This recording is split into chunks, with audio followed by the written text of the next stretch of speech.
RDC est une et indivisible. De la population et de tout le monde, c'est qu'il faut tout arrêter pour faire face à cette situation. Et que nous ferons de cette terre richement bénie un réel havre de paix, de prospérité et de progrès social.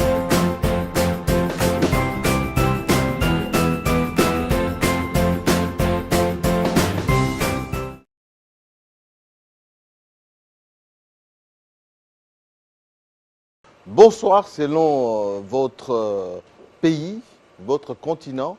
Vous attendez cette émission avec beaucoup d'impatience parce que depuis 3 jours, nous vous l'avons annoncé, la RDC en ce moment traverse une situation assez particulière avec ce qui se passe à l'Est, avec la MONUSCO, mais également sur le plan politique, beaucoup d'effervescence dans l'espace politique national, sur le plan économique, le bilan doit être présenté maintenant, ce qui est fait et surtout ce qui a été fait par le gouvernement Sama Lukonde avec Fachi, président de la République.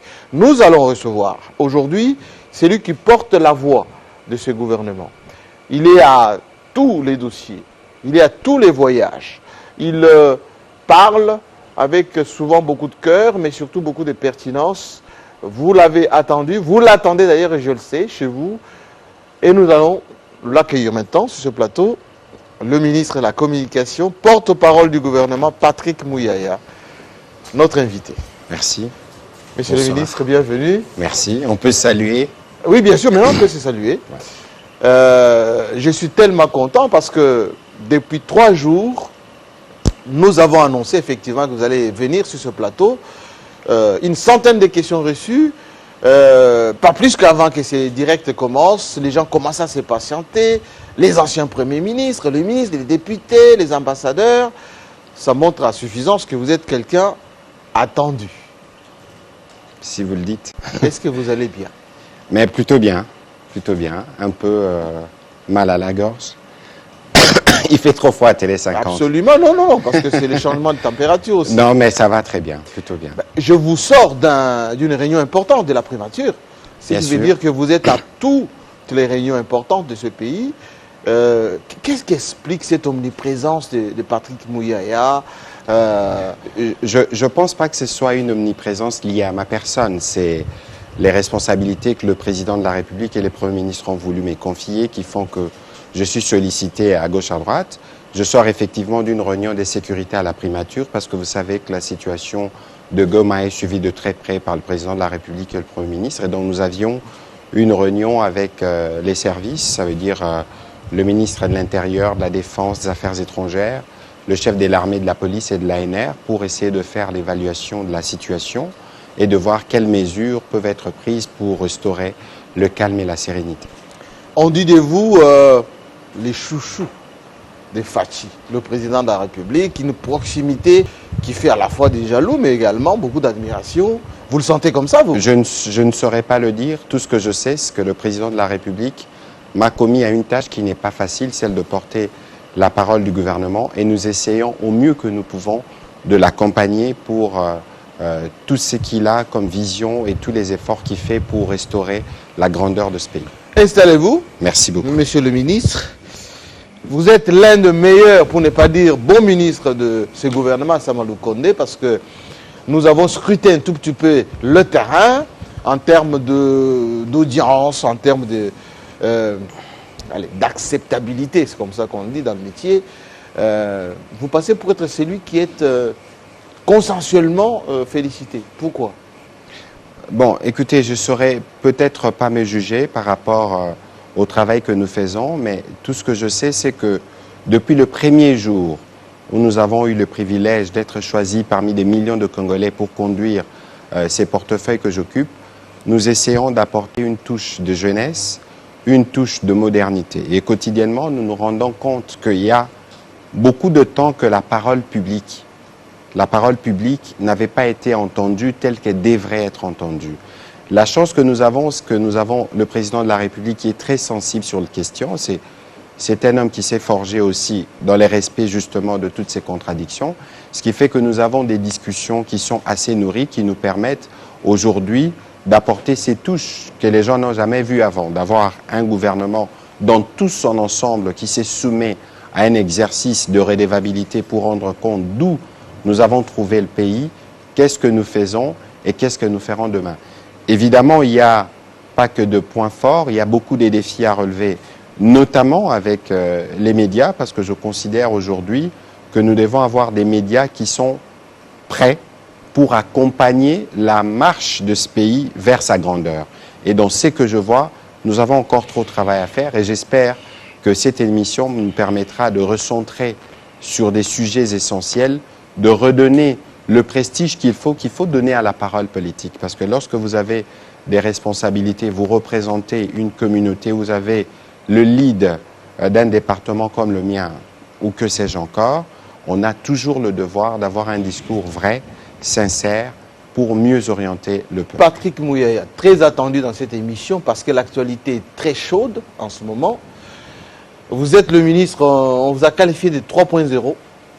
C'est vous qui avez créé ce qu'on appelait la redevabilité avec les ministres qui viennent s'expliquer, avec ces briefings, des briefings. Vous êtes le ministre qui donne peut-être à ces postes, notamment de la communication, ce qu'on appelle le nouveau narratif. D'abord, il faut mettre les choses dans Et je vais rajouter l'autre point, c'est que vous êtes le ministre qui n'est pas très sensible à des critiques qui sont très acerbes en ce moment. C'est-à-dire que vous ne défiez pas la critique, vous l'affrontez. Bon, écoutez, M. Jean-Marie Kassamba, lorsque vous êtes ministre de la communication, lorsque vous êtes ministre tout simplement ou député, vous représentez un peu l'État. Et pendant très longtemps dans ce pays, l'État n'a pas trouvé des solutions. Bon, on ne va pas rentrer dans le débat où on n'a pas construit l'État collectivement. Et donc, lorsque vous occupez des responsabilités publiques, la première attitude, c'est une attitude d'humilité. La deuxième attitude, moi je suis le ministre de la parole, mais je suis aussi le ministre de l'écoute, parce que nous pensons que lorsque vous êtes attentif à écouter ce que le peuple veut, non seulement que vous aidez les peuples à se défouler ou à exprimer ce qu'ils ressentent, mais aussi vous permettez vous-même de vous enrichir.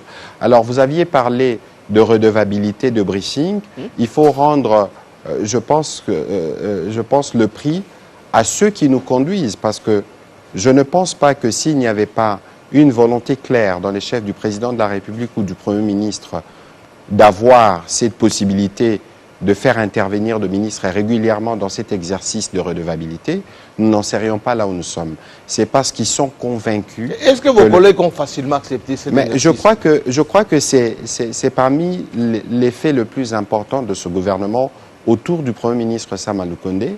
Vous entendez très peu de conflits entre ministres ou de conflits des compétences, non pas qu'il n'y en ait pas, oui, mais parce que nous sommes animés, nous sommes conscients de ce que le peuple attend de nous. Et sur la question de la redevabilité, tous ceux qui aspirent à des responsabilités publiques doivent savoir que la redevabilité, c'est l'esprit ou c'est la main droite. Donc à tout moment, vous devez toujours vous souvenir que ce que vous faites, vous avez reçu mandat et vous devez constamment rendre compte. Et c'est ce que nous essayons de faire.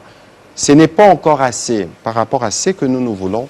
Nous en ferons davantage, parce que je remarque de plus en plus, et d'ailleurs, c'est une remarque que je vois depuis des bonnes décennies, les débats politiques, il est vide. Comment ça, il est vide? Vous le trouvez vide comment? On passe de temps à parler des individus, des dates, des événements, mais moi, j'ai jamais entendu fréquemment sur Télé 50 de vrais débats qui portent par exemple sur comment on s'assure que tous les Congolais aient accès à l'eau, à l'électricité. Je crois que vous ferez un tri en termes de qualité de vos invités le jour où vous focaliserez les débats sur des véritables questions des développements, des enjeux de développement de ce pays. Dans ce que je vois, c'est plus la polémique qu'autre chose. On discute la cravate de tel, on discute tel a fait ceci, on parle de non, et je ne suis pas sûr que les débats sur le non, c'est les types des débats dont les Congolais ont besoin. Monsieur le ministre, je vous invite pour que vous nous parlez des faits, que vous nous expliquiez, c'est que aujourd'hui les Congos, nous avons compartimenté cette émission en 3 parties. Nous allons parler de la sécurité de notre pays, des relations avec les pays de la sous-région, avec la communauté internationale, parce que l'actualité c'est aujourd'hui, ce qui s'est passé à Goma, à l'Est, à Béni, où il y a eu plus de presque 20 morts.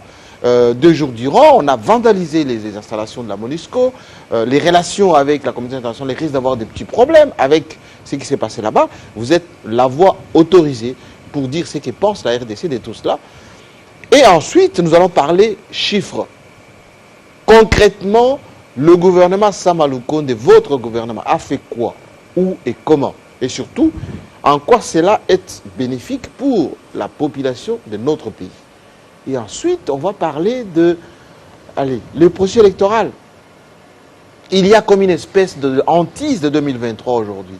Est-ce que réellement, Kadima va préparer un processus électoral? Est-ce que votre gouvernement a déjà prévu de l'argent pour organiser ce processus? Nous allons y aller crescendo parce que les 100 questions que j'ai reçues pour vous, je les garde sous la main. Et je vous invite volontiers à regarder cet écran. Et on commence avec le premier sujet, la première thématique qui vous concerne parce que vous sortez d'une réunion importante sur la sécurité. Et voici ce que l'équipe de Télé 50 avec le peuple congolais constate dans le secteur de la sécurité. Ça brûle à Goma depuis ce lundi 24 juillet. Jamais la population n'avait autant été déterminée en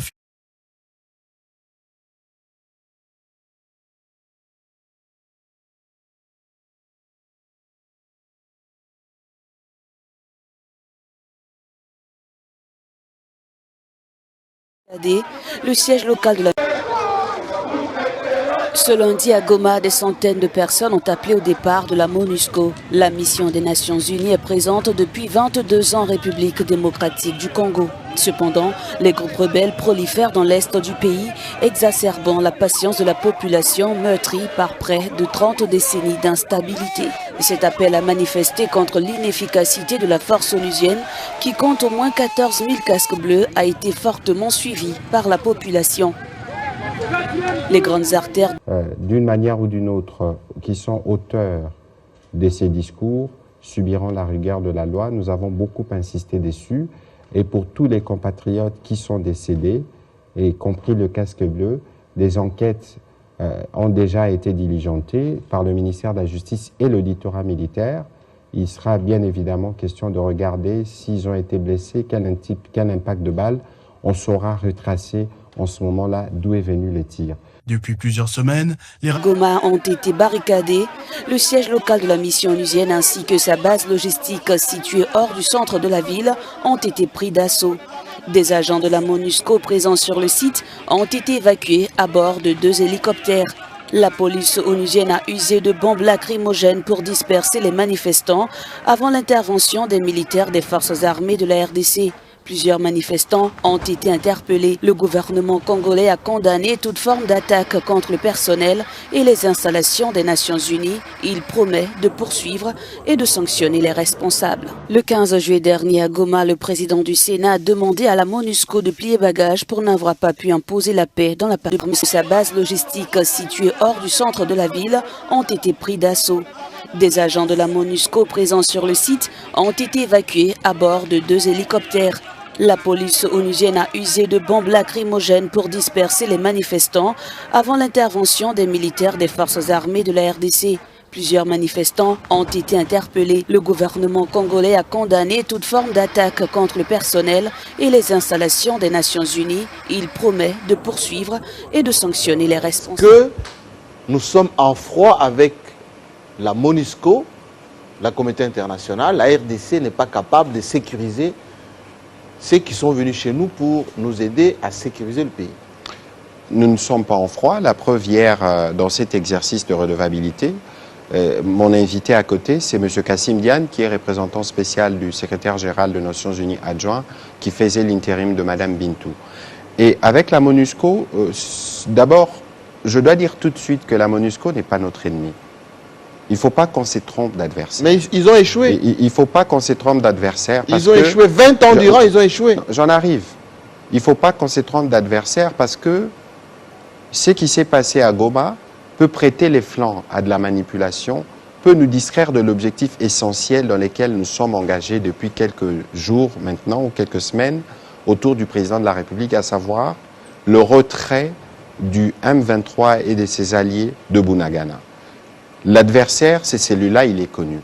Avec la MONUSCO, évidemment, jusqu'avant ces incidents, la relation que nous avions avec la MONUSCO était la meilleure. de toutes les missions onusiennes qui y a La en meilleure, Afrique. dites-vous. La meilleure de toutes les missions onusiennes qui y a en Afrique. Mais En ceux qui termes vous de- suivent à en Béni termes- en ce en moment, termes- à Goma, ils ne vont pas vous comprendre. Laissez-moi faire un peu de pédagogie pour que nos populations puissent être bien attentifs à ce que nous allons dire. Oui. Et donc, avec la MONUSCO, depuis septembre 2021, nous nous sommes accordés sur un plan progressif de retrait. Et donc, la volonté exprimée par nos populations aujourd'hui est une volonté qui rencontre la nôtre. Et nous avons commencé les processus qui a abouti, il y a quelques semaines, à la fermeture des opérations des Nations Unies de la MONUSCO à Kalemi. À Kalemi. Et donc, dans le Tanganyika. Ici, il nous reste la province du Nord Kivu, la province du Sud Kivu et la province de l'Ituri, où il y a une plus grande problématique en termes de sécurité parce qu'il y a les groupes armés qui pilulent par centaines. Vous avez aussi cette recrudescence de l'insécurité en Ituri sur fond de conflits ethniques qui fait qu'aujourd'hui l'Ituri excelle malheureusement dans le négatif avec les différents massacres.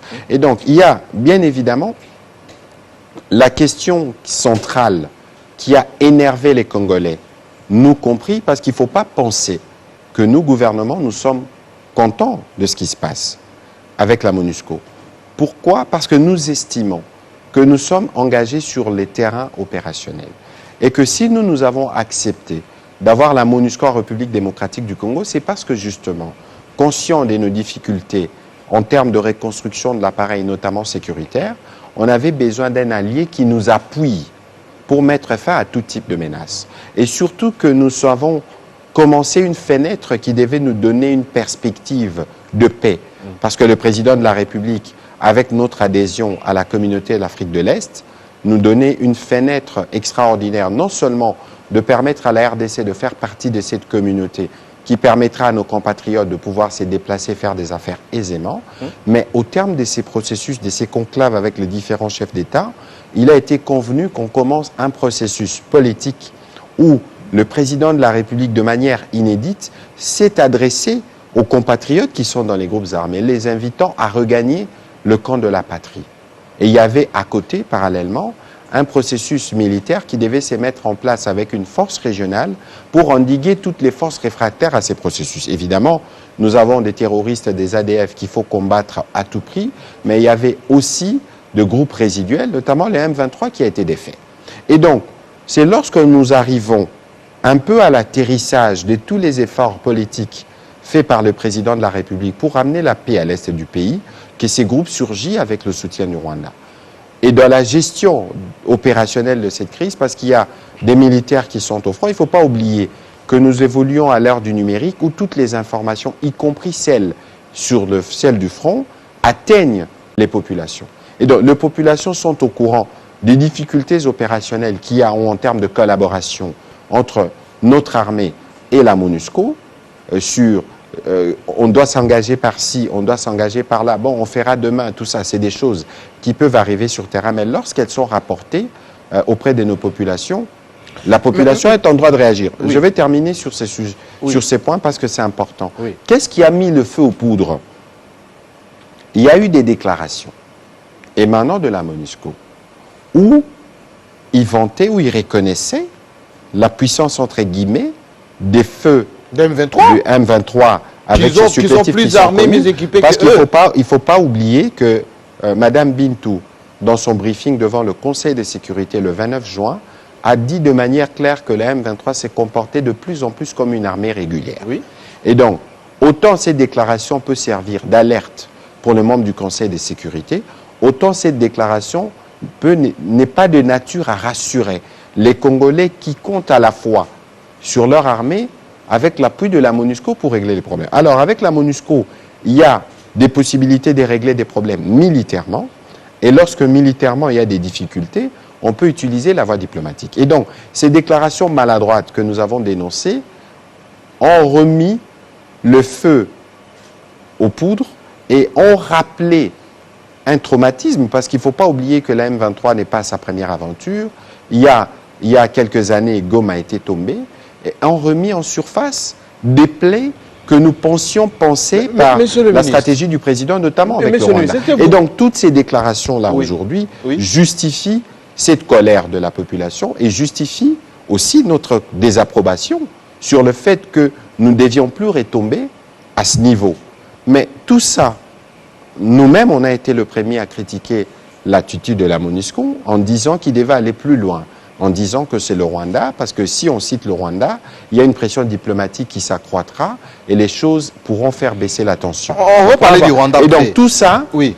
a fait qu'il y a eu ces sentiments de colère et ces réveils. Mais ici, Jean-Marie Kassamba, je tiens à insister que la violence n'est pas la voie par laquelle nous pouvons faire entendre notre voix. Et que nous avons condamné ce qui s'est passé hier et avant-hier, nous continuerons à condamner toute attitude de violence. Parce que la MONUSCO est un partenaire. On peut ne pas nous entendre lundi, on peut nous entendre mardi, pour autant que nous sommes encore dans un accord qui nous lie. Il faut rappeler que la MONUSCO est ici à l'invitation du gouvernement. Oui, avec l'accord de siège. Mais est-ce que vous comprenez la colère de nos compatriotes? Elle est compréhensible parce que nous-mêmes, nous sommes en colère aussi. Merci beaucoup. Lorsque Mme Bintou dit que le Rwanda qui équipe la MONUSCO, l'équipe, ou plutôt M23, l'équipe avec des armes sophistiquées, plus élaborées, comme une arme régulière, mieux que nous, mieux que la MONUSCO elle-même. À quel sein va se vouer nos populations? C'est ce que je dis tout à l'heure. Je ne suis pas sûr que Mme Bintou a cité le Rwanda. Il a dit le M23. Tout le monde sait que c'est le Rwanda, monsieur le ministre. Bon, en langage diplomatique, apparemment, il y a encore de voies par lesquelles il faut passer pour en arriver à ça.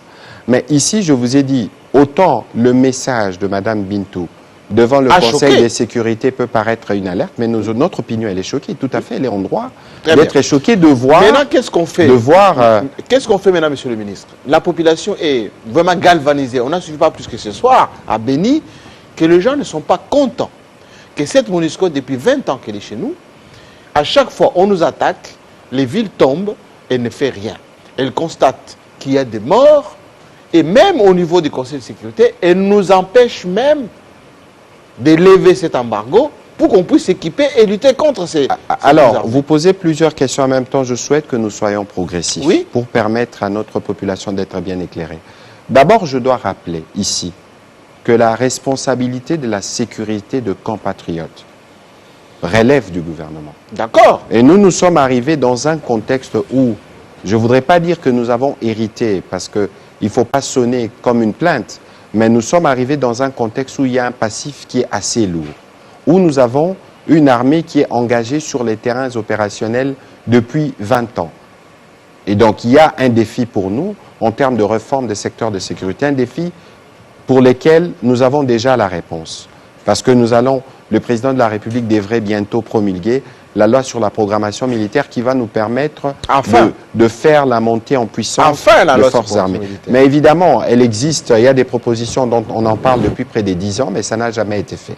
Et le président de la République qui fait de la question de l'armée une question centrale de la stratégie, parce que vous ne pouvez pas être un pays comme la République démocratique du Congo, avec toutes ses ressources, avec tous ces kilomètres carrés à sécuriser, avoir une armée à sa dimension. Et donc, c'est le travail que nous sommes en train de faire avec le président de la République et nous pensons que nous aurons des résultats. Mais entre-temps, il y a des besoins urgents et pressants en termes de sécurisation de population. Et donc, la MONUSCO qui est là depuis 20 ans, on ne peut pas, ce serait malhonnête de dire que la MONUSCO n'a rien fait. Évidemment, sur la question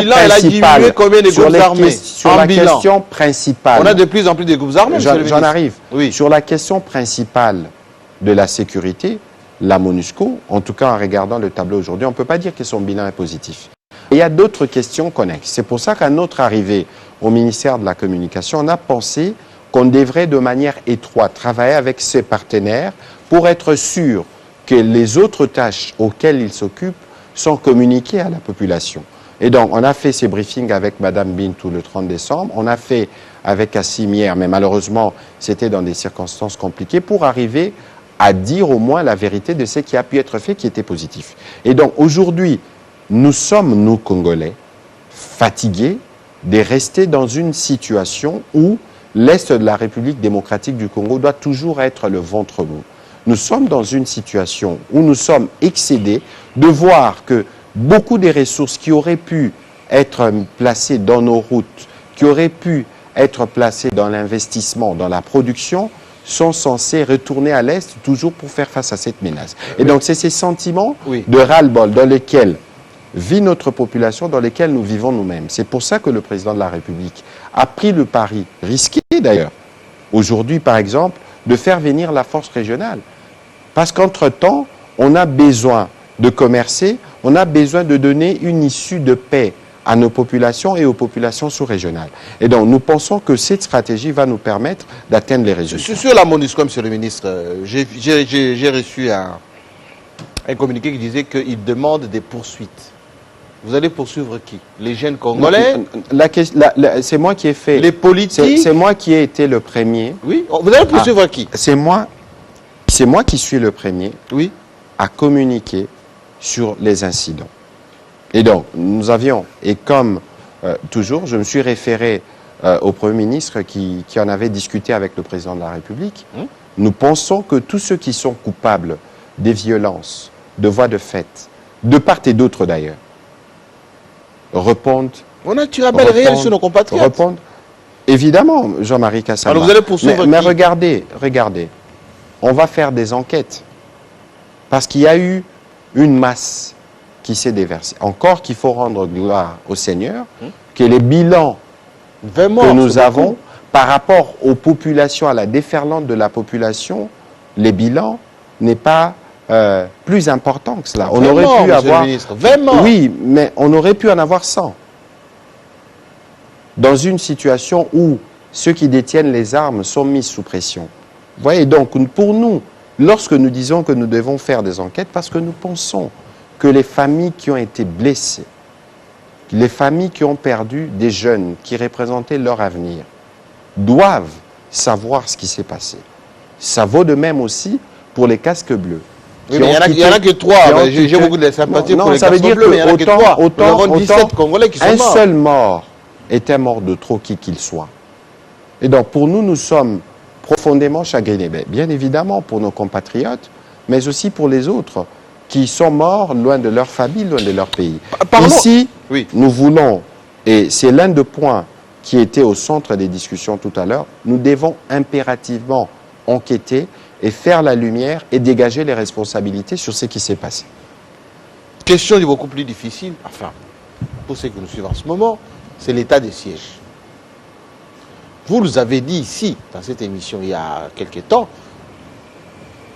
que le président a décidé d'installer l'état des sièges à l'Est pour lutter contre ces groupes armés, pour à la fois l'administration militaire en finir une bonne fois pour toutes. Mais vos opposants disent aujourd'hui c'est un échec.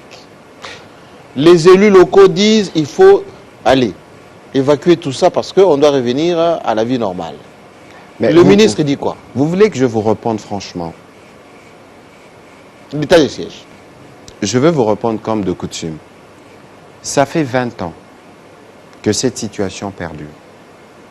Le président de la République, quand il est arrivé, avant de prendre cette décision, comme très souvent d'ailleurs, il a consulté les uns les autres. Et on a pensé que nous pouvions utiliser un mécanisme prévu dans la Constitution qui nous permette d'avoir l'attitude qu'il faut pour faire face aux menaces présentes. Je vous regarde, je me souviens de nos années au Tchède. Oui.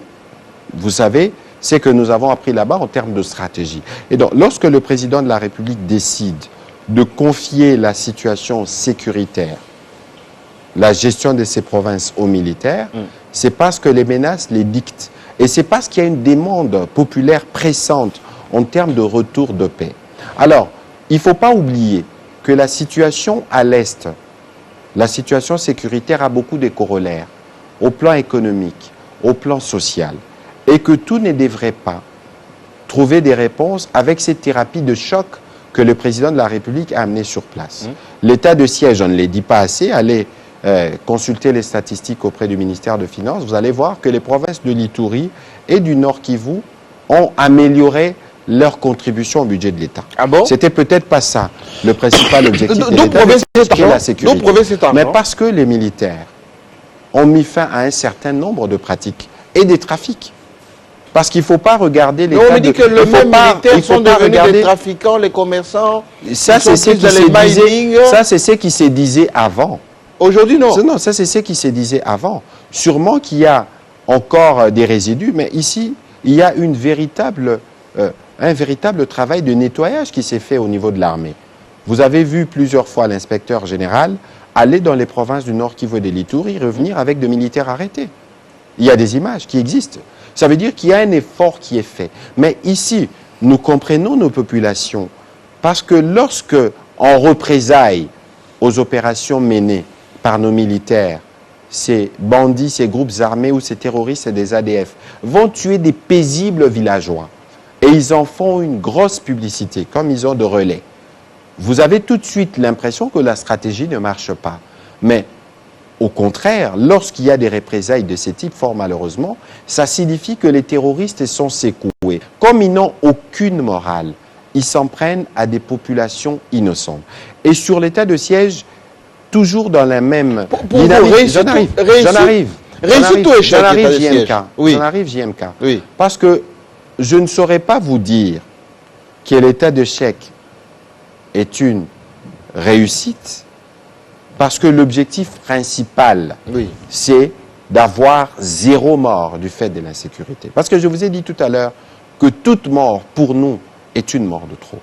Mais je ne saurais pas non plus vous dire que l'état de siège est un échec parce qu'il nous a permis de mieux circonscrire la menace et d'améliorer des choses que vous ne voyez pas, notamment dans le fonctionnement, dans les ravitaillements, dans l'approvisionnement de nos militaires qui sont sur le front. Monsieur le ministre, Et donc, il faut bien que sur ces questions sécuritaires, parce que vous avez dit, moi je veux bien qu'on nous critique, mais je voudrais bien entendre ceux-là, et c'est ça la demande que je vous formule ce soir, qu'ils amènent des propositions pour dire, écoutez, ça n'a pas marché ici, ça n'a pas marché, c'est là, faites ceci, c'est aussi cela, le rôle de l'opposition. Vous ne restez pas derrière je sais que vous n'aimez pas les noms, mais lorsque ou les Kabound, téléphones et commencez à jeter l'opprobre sur une armée ou des militaires sacrifiés. C'est ça que tout le monde dit, enfin, vos opposants disent que vous avez échoué, vous ne voulez pas leur dire, mais vous cherchez plutôt les propositions. Mais laissez-moi poser cette question beaucoup plus directement. Vous êtes l'un des ministres qui a osé dire que c'est le Rwanda qui nous agresse. Il utilise le M23. Et vous avez même lancé, plutôt proclamé des sanctions. Rwandais ne vient plus chez nous. Certains contrats ont été gelés, pour ne pas dire supprimés. Et à un moment donné, on a même fermé nos 2 frontières. Question maintenant. Le Rwanda, notre ami ou notre ennemi aujourd'hui? On dit que les États n'ont pas d'amis, ils n'ont que des intérêts. Le président de la République, lorsqu'il est arrivé, il a fait la promesse qu'il y aura, la paix doit revenir en République démocratique du Congo. Parce que Jean-Marie Kassamba, qu'on ne se trompe pas, le Congo n'est pas seulement grand sur la carte. Le Congo doit être grand, en réalité, sur tout le plan. Le président de la République a fait le choix historique, et risqué d'ailleurs, de renouer les contacts diplomatiques avec le Rwanda. Les gens ne se sont pas rendus compte que depuis... Il a appelé Kagame mon ami, mon frère. Évidemment, parce que lorsque vous êtes République démocratique du Congo, vous avez les devoirs de grandeur, vous avez les devoirs de transcendance. Et c'est dans cet ordre d'esprit que se trouve le président de la République. Il a visité tous les 9 pays voisins.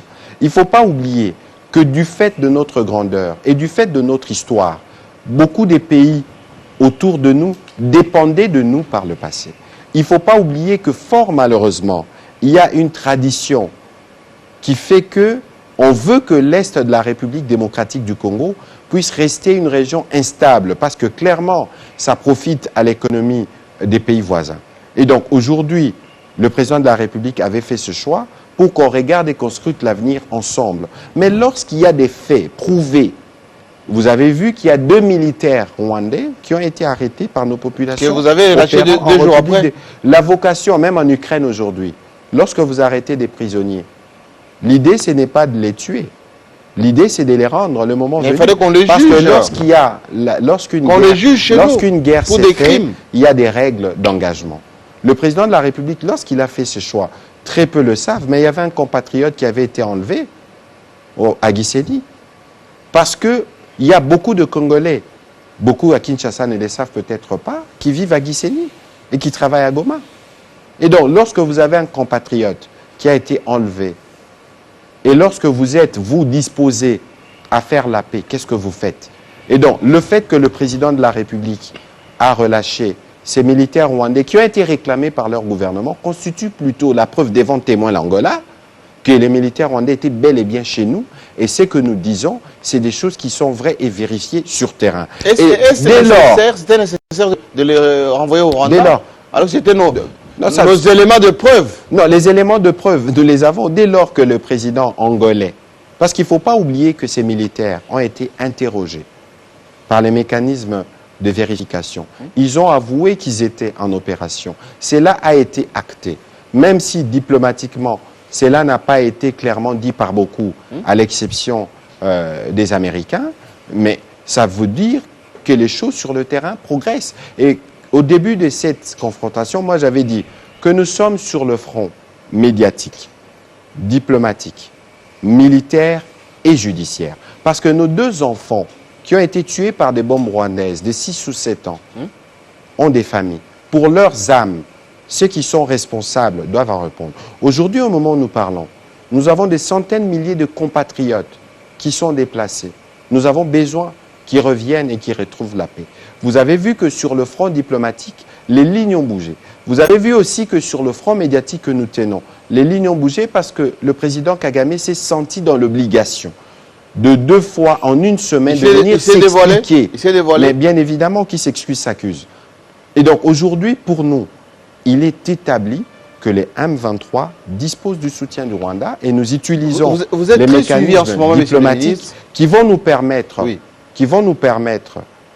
de gagner, parce que toutes ces opérations, Jean-Marie Kassamba, se font sur le territoire congolais. C'est des Congolais qui meurent. Et je vous ai dit tout à l'heure que toute mort, pour nous, est une mort injustifiée. Permettez, monsieur le ministre, vous êtes très suivi en ce moment. Et cette émission, nous l'avons annoncé. Effectivement, les gens nous suivent un peu de partout, de Paris, de Goma, du Brésil au Gabon. Je vous les pose sur ces chapitres de la sécurité.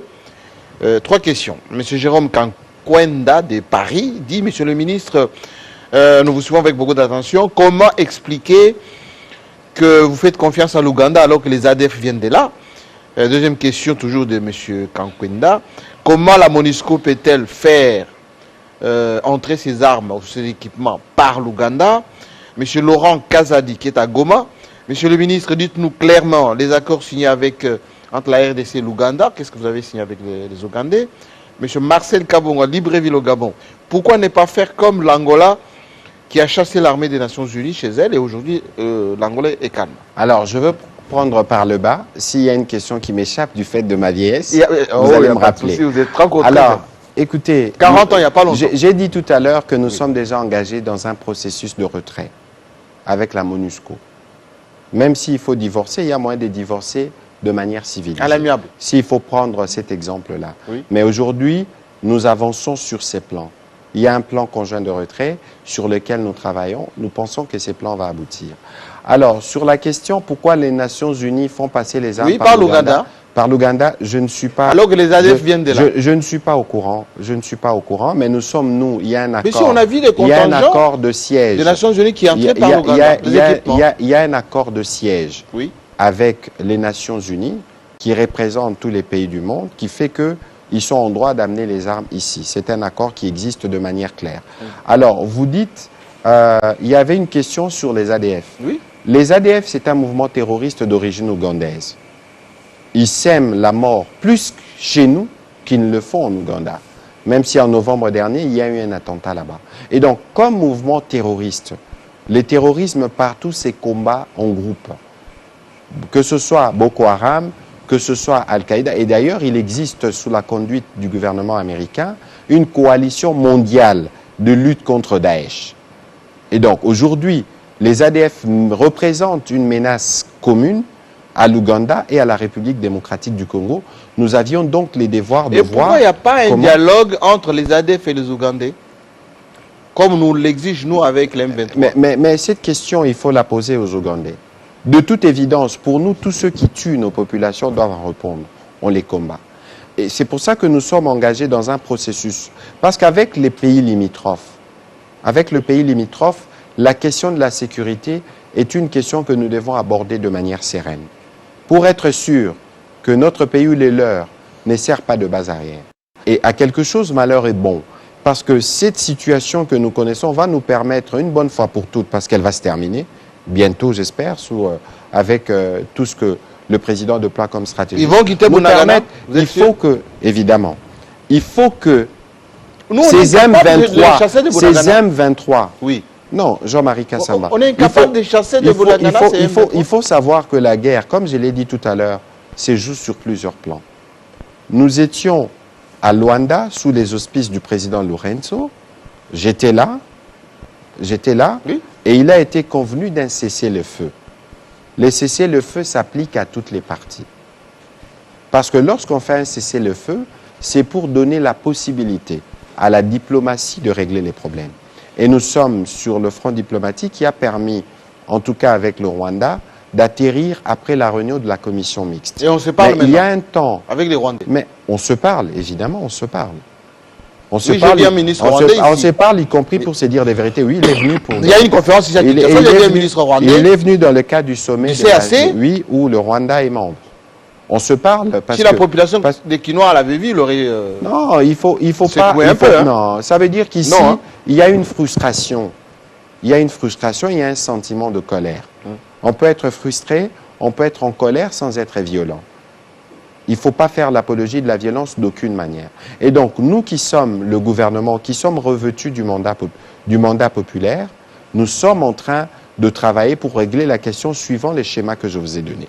Et j'ai dit tout à l'heure que c'est bien à quelque chose malheureux bon, parce que la question qui répondit nous permettra, après avoir recouvré la paix, de poursuivre, parce qu'il y a des responsables, notamment du M23, qui sont pointés dans des rapports de Nations Unies. Monsieur le ministre. Et qui sont hébergés dans ces pays voisins. Donc le temps de la justice arrivera. Monsieur le ministre, votre gouvernement est reproché de ne pas répondre économiquement aux besoins de la population. L'économie qui entraîne le social, naturellement. Vous justifiez tout par la guerre en Ukraine, par le Covid, par... Je n'ai pas encore posé ma question. Et vous apaisement. Nous allons voir ensemble maintenant sur le plan économique et réellement quelle est la situation. Là, vous vous enorgueillez d'avoir mobilisé suffisamment de moyens, d'avoir construit suffisamment de choses et que ce qui n'a pas été fait, vous l'avez fait dans votre gouvernement. Et puis juste après, beaucoup de questions. Malheureusement, vous êtes la seule voix autorisée aujourd'hui, vous allez tout prendre. Je suis à votre disposition. Voici ce que nous pensons sur le plan économique. Et Patrick Mouyaya, qui est avec vous, va répondre. Depuis quelques mois, la RDC ne cesse de se vanter de l'embellie de sa situation économique. Les réserves d'échange sont à un niveau record, idem pour la mobilisation des recettes par les différentes régies financières. Et ce, dans un monde post-Covid et rongé par les conflits entre la Russie et l'Ukraine qui fait vivre un enfer à l'économie mondiale. Contrairement à l'euro, par exemple, le franc congolais est stable depuis plusieurs mois et enregistre des légères appréciations semaine après semaine face au dollar américain. Au début du mois de juillet, la Banque centrale annonçait une appréciation de 0,02% de la monnaie congolaise. En ce qui concerne le premier semestre, les recettes mobilisées s'élèvent à 9 717,1 milliards de francs congolais, soit 136% par rapport aux assignations du semestre, évaluées à 7 146,3 milliards de francs congolais. À ce jour, ces recettes sont à 66% par rapport aux prévisions annuelles fixées à 14 790,7 milliards de francs congolais par le Parlement. Des chiffres qui confirment la tendance haussière des recettes car il se constate clairement une augmentation de 80% en comparant à celle réalisée au premier semestre 2021 qui s'est située à 5 402,4 milliards de francs congolais. À côté de cela, il y a les satisfactions enregistrées dans le cadre du programme élargi du gouvernement, appuyé par la facilité élargie de crédit. En juillet encore, 203 millions de dollars américains ont été décaissés immédiatement pour la balance des paiements, confortant ainsi les réserves d'échange de la Banque centrale du Congo. La Banque mondiale et le Fonds monétaire international sourient finalement à la RDC pour la première fois depuis 2005. Une confiance méritée après la vaste campagne menée par Kinshasa sur la fin des coulages des recettes grâce au redoutable inspecteur général des finances, exerçant à la fois une mission de dissuasion et de répression. Seulement, si les pilleurs de l'État ont désormais peur, la population, elle, attend encore les retombées de ces avancées dans son ménage. Les prix des denrées alimentaires ne cessent de grimper et les opérateurs économiques se disent découragés par les politiques du gouvernement. De la taxe, ou plutôt phénomène RAM, au bras de fer pour les billets d'avion, le patronat congolais n'aurait pas tort de se plaindre. Monsieur le ministre, avoir de l'argent c'est bien, mais il faut vivre. Vous dites que vous avez mobilisé suffisamment. D'ailleurs, le chiffre que Christopher Ochekoum vient de nous donner dans cet élément donne à croire que le gouvernement pour lequel vous assurez le porte-parole là est l'un des meilleurs. Comment expliquer qu'il y a des impayements? Nos diplomates pleurent, nos policiers n'ont pas de tenue. Que dire encore? Les médecins sont en grève et les professeurs d'université. Jean-Marie Kassamba, vous avez dit que nous étions les meilleurs. Nous sommes modestes. Et je pense que dans les jours qui viennent, avant que je ne vienne ici, j'étais dans une discussion avec le vice-premier ministre, ministre de la fonction publique. Est-ce que vous savez que depuis le premier trimestre du mois d'avril, il y a eu une augmentation de 30% pour tous les fonctionnaires et agents publics de l'État. 30% pour les fonctionnaires? 30% de salaire. Est-ce que vous savez que depuis la fin du mois de juillet, il y a eu une augmentation de 15% de plus, soit à peu près 45%? Est-ce que vous savez que depuis plusieurs mois, l'impôt, l'IPR, qui était prélevé à hauteur de 15%, n'est plus prélevé qu'à hauteur de 3%. Ici, Jean-Marie Kassamba, il faut bien me regarder dans les yeux. Je vais emprunter une expression du Premier ministre Adolphe Muzito qui disait à l'époque « On ne peut pas faire un paradis social dans un désert économique ». Ça fait une bonne décennie, au moins, qu'on n'a pas résolu dans les fonds le problème de Congolais. Nous, aujourd'hui, et c'est cela l'exercice qu'il faut qu'on fasse avec vous, il faut que les Congolais nous jugent à partir de notre point de départ. Le Congolais aujourd'hui nous juge en fonction de sa situation de pauvreté, qui est bien vieille avant l'arrivée du président de la République aux responsabilités de notre gouvernement.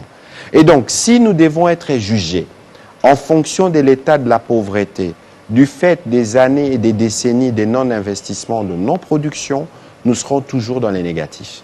Mais si on doit nous juger par rapport à nos objectifs circonscrits au terme du mandat de 5 ans du président de la République, je n'ai pas envie de vous dire que nous sommes excellents. Sur les questions, j'arrive parce que j'ai entendu ça et là. Oui, oui, Kabou l'a dit, Franck Diongo l'a dit. Non, écoutez Jean-Marie Kassamba. Vous n'aimez pas les individus, on dit quand même. Non, s'il vous plaît. Il faut, le Congolais souffre. Lorsque vous êtes guidé par la vengeance, vous perdez toute objectivité. Lorsque vous pensez que c'est dans la calomnie, dans les insultes, que dans les médisances, que vous serez une alternative pour le Congolais, vous vous trompez. Et d'ailleurs, Jean-Marie Kassamba, j'espère que vivement, vous les médias, vous allez vous organiser pour faire le tri des hommes qui auront accès à vos plateaux. Parce que les Congolais ont besoin d'entendre un discours qui va leur permettre de voir qu'ils ont des hommes politiques responsables et capables de régler les problèmes qui se posent à eux. C'était une parenthèse. Et donc, aujourd'hui, Jean-Marie Kassamba, tous nos chiffres sont certifiés FMI Banque mondiale. Ah oui? Je vous épargne d'ailleurs l'indice, peut-être que Nicolas Kazadi l'expliquera mieux, l'indice d'appréciation du pays, l'indice de cotation du pays, Moody's, a été amélioré. Tout ça, ou MCC, les indicateurs montrent que nous sommes dans les positifs. Alors, peut-être que ceux qui racontent leur vie, entre guillemets, ne savent pas comment fonctionnent les FMI quand ils arrivent. Ils viennent 3 fois ou 4 fois par an. Ils font des revues trimestrielles. Qu'est-ce que j'entends par revue trimestrielle? Jean-Marie Kassamba, les experts arrivent. Ils disent quoi? Du fond, je vous explique. Parce que les gens, quand ils entendent parler de ça... Ils font semblant ou ils disent la vérité? Non, s'il vous plaît, vous n'allez pas nous dire que nous les avons corrompus. Jean-Marie Kassamba, écoutez-moi. Ils viennent des experts, des spécialistes de chiffres. Ils se mettent avec le ministre des Finances, le ministre du Budget, ou les ministres qui sont impliqués dans les COFIN, pendant au moins une semaine et la Banque centrale. Ils scrutent chaque point. Le plan des trésoreries, comment nous avons dépensé, comment nous avons mobilisé. Ces revues que nous faisons aboutissent à des satisfaits. Et depuis qu'on n'est plus en programme, depuis 2011, on a repris le programme formel 10 ans plus tard. Et aujourd'hui, nous avons passé le test, si vous voulez que je m'exprime de cette manière, avec satisfait. Et donc, poser la question à la Banque mondiale. Aujourd'hui, laissez-moi terminer. Oui, laissez-moi terminer, vous allez continuer. Terminez. Et aujourd'hui, nous avons atteint le pic en termes de réserve de change jamais atteint. 4,2 milliards. On nous dira que ce n'est pas assez. Nous disons, nous aussi, 4,2 milliards. Allez vérifier auprès de la Banque centrale. Allez vérifier auprès de la Banque centrale. Écritures. C'est disponible. Allez vérifier à la Banque centrale. Parce qu'aujourd'hui, les gens, lorsqu'ils nous critiquent, je suis désolé, c'est pour ça que je vous demande à vous d'élever le niveau du débat. Parce que vous aurez des hommes politiques qui pourraient aller. Les données sont disponibles. Vous allez à la Banque centrale, si nous racontons nos vies, vous allez auprès du FMI Banque mondiale, ils vous donnent des chiffres et vous venez confronter. De toute façon, Jean-Marie Kassamba, dans la prochaine étape de notre stratégie de communication, on fera des débats. On a besoin des interlocuteurs qui seront capables. Vous voulez les affronter maintenant ? Qui seront capables. Non. Nous sommes engagés dans la transparence et dans l'esprit de redevabilité. Nous pensons que les Congolais méritent de connaître ce qu'il y a dans les trésors publics et méritent de savoir comment cela se gère. Non, vous aviez à l'introduction de votre question dit des choses qui méritent d'être recadrées. Notamment. Vous avez dit par exemple que les diplomates pleurent. Est-ce que vous savez qu'au moment où je vous parle, nos ambassades seront équipées et en véhicules et rénovés? Les véhicules qui ont déjà été commandés. Est-ce que vous savez que nous n'avons plus d'arriérés, nous, dans les organisations internationales? Est-ce que vous savez que nos diplomates qui étaient jadis impayés sont régulièrement payés et reçoivent le frais de fonctionnement? Lisez le compte-rendu du Conseil de ministres d'il y a 2-3 semaines. Lutundula l'a dit. Et donc, malheureusement, comme nous vivons dans un contexte où les gens veulent rester dans des incantations et voir du noir, parfois quand c'est du blanc, ils ne se donnent pas un petit effort pour s'informer. C'est pour ça que de manière régulière, nous faisons des briefings pour que les gens entendent. Et écoute, vous savez que le président de la République parle des problèmes des Congolais et quotidiens à chaque conseil de ministre. Maintenant, j'en arrive sur les prix. J'en arrive sur le prix. Est-ce que vous savez... de la ménagère. Laissez-moi vous répondre. Oui. Est-ce que vous savez que les litres du carburant que vous consommez, Jean-Marie Kassamba, l'État paye 40% pour vous? Est-ce que vous le savez? L'État ne paye plus? Non. Les pétroliers disent... Non. L'État il y a des contentieux. L'État ne répond plus à des contentieux. L'État ne répond plus à ses obligations. Non, s'il vous plaît, laissez-moi terminer ma réponse. Oui. Il y a des contentieux avec des opérateurs parce qu'on est des partenaires. Il y a des contentieux d'ailleurs qu'on a trouvés.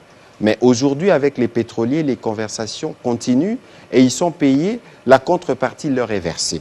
Et donc, je disais que est-ce que vous savez que votre carburant, les carburants que chaque Congolais consomme dans les taxis, l'État prend une bonne partie de la charge.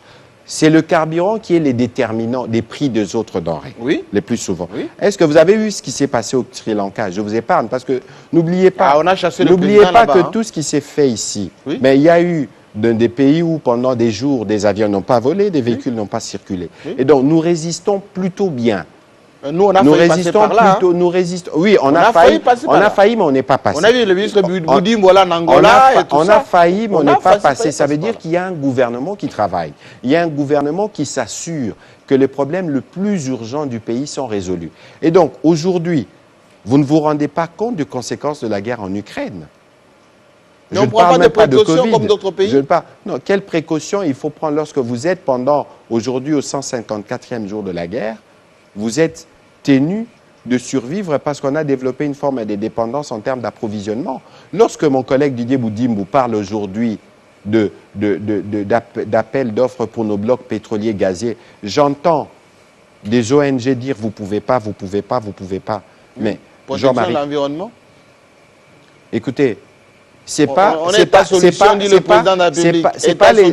les ONG qui doivent nous apprendre à protéger notre propre environnement. Première chose, aujourd'hui, Jean-Marie Kassamba, nous, comme gouvernement, nous devons faire face à un impératif de sécurité.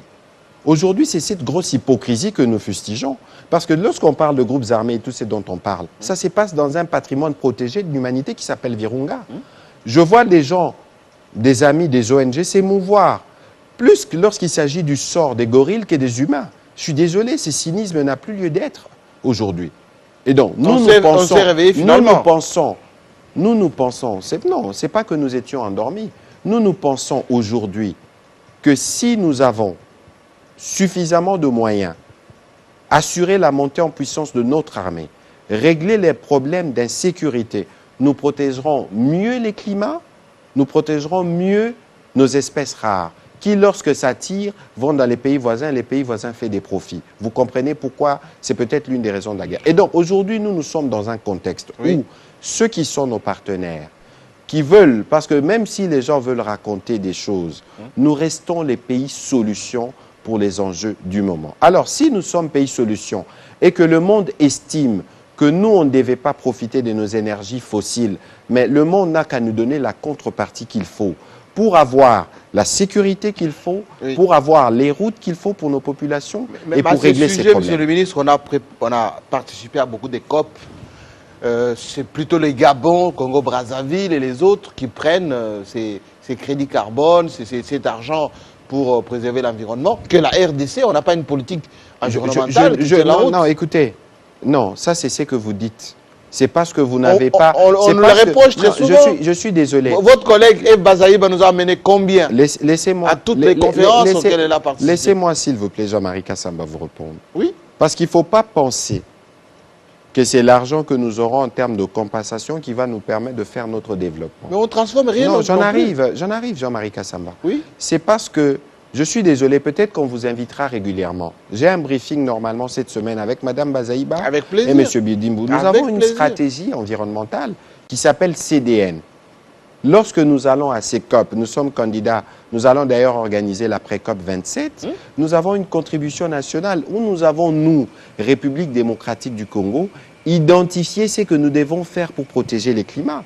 Et donc aujourd'hui, qu'on ne nous fasse pas une mauvaise campagne, lorsque nous pensons que nous devons profiter de nos ressources pour régler les problèmes de nos populations, que le monde ne règle pas pour nous. Et par ailleurs, nous ne pouvons compter d'abord que sur nous-mêmes et sur nos propres ressources. Dernière question, monsieur le ministre, sur le volet économique. Est-ce que l'embellie, là, que vous nous dites, là, tout le monde vous suit, hein, tout le monde dit, voilà, Mouyaya, meilleur défenseur de Sama Lukonde, communiquant par là, mais est-ce que cette contradiction... Il n'y a aucune défense ici, nous disons la vérité, nous présentons les faits. Cette contradiction entre les impayements, notamment dans la fonction publique. De quel impayement vous parlez? Mais les députés provinciaux ne sont pas payés. Non, Jean-Marie Kassamba, s'il vous plaît. Députés provinciaux. Ne mélangeons pas les choses, s'il vous plaît. S'il vous plaît. Il ne faut pas confondre des contentieux qui sont accumulés depuis avant nous et ce que nous faisons. Vous savez, il y a 25 000 fonctionnaires. Vous êtes l'État, assumez-vous. Il y a 25 000 fonctionnaires qui ont été, pour cette seule année 2021, mécanisés et payés. Et ils ont été payés avec 4 mois de rappel. Je sors d'une réunion avec le ministre de la fonction publique, Lévé Mliaou, posez-lui la question, il vous dira. Il n'y a aucune situation de paiement qui ne soit pas prise en charge. Alors, n'allez pas suivre les discours des uns et des autres, parce que sur les fonctionnements des assemblées provinciales, le président de la République en a parlé dans une de ses communications, et qu'aujourd'hui, s'il y a peut-être un arriéré, d'ailleurs dans certaines provinces on paye 1 mois pour 2, parce qu'il y avait des arriérés, on envoie pour 2 mois. Et donc aujourd'hui, tout ce qui est contentieux lié aux revenus des uns et des autres est payé. Et s'il y a des difficultés, allez voir Nicolas Kazadi ou Aimé Boji Sangara, ils vous donneront les chiffres. Et donc Jean-Marie Kassamba, c'est peu ce qui est payé à nos fonctionnaires, c'est peut-être pas proportionnel aux besoins qui sont les leurs au regard de la taille de nos familles, mais par rapport à notre contexte, il faut savoir apprécier l'effort qui est fait. Monsieur le ministre, s'il y a un chapitre sur lequel on vous attend ce soir, c'est la politique. Qu'êtes-vous le oui ou non, vous allez nous répondre. Quand même, tout le monde s'est vertueux de dire que 2023, le président Tshisekedi va respecter le rendez-vous. Ce n'est pas ce que dit Franck Diongo, ce n'est pas ce que dit le PPRD, ce n'est pas ce que dit Loubaya, ce n'est pas ce que dit Kabonde, etc. Question, avant que vous puissiez nous expliquer un peu ce que vous pensez et surtout ce qui est. On voit ce que nous avons préparé ici, sur le plan politique, et vous allez vous rendre compte que les doutes persistent, les doutes sont là. Et les gens continuent à penser que les assurances de Mouyaya durant tout ce temps et du gouvernement de Samalou Kondé n'éragent pas les uns les autres. Volet politique. Dès le lendemain de la prestation de serment de Félix Tshisekedi,